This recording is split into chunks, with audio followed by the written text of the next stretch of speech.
Hello, my name is Andy Parker, and today I want to talk to you about snakes. I want to talk to you about snakes.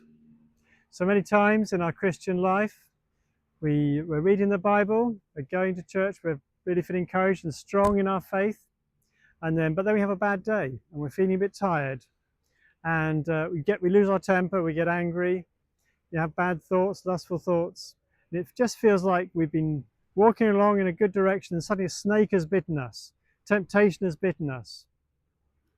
So what's the answer? How do we avoid these little nips from snakes? That stumbling and falling when we get angry, we lose our temper, and it just seems like we lose our peace with God in our Christian walk. Well, I want to read with you now Psalm 63, Psalm 63 verse 1, where we read a Psalm of David. He says, "O God, you are my God. Earnestly I seek you. My soul thirsts for you. My body longs for you in a dry and weary land where there is no water." So here David is talking about his thirst for God, his desire to be with God, his desire to be in God's presence.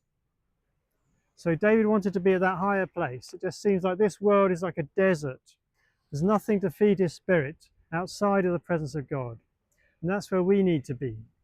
How do we avoid those snakes? We need to get up above the snake line.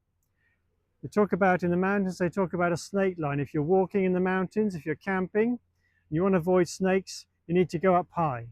There's a certain altitude in the mountains above which snakes cannot survive.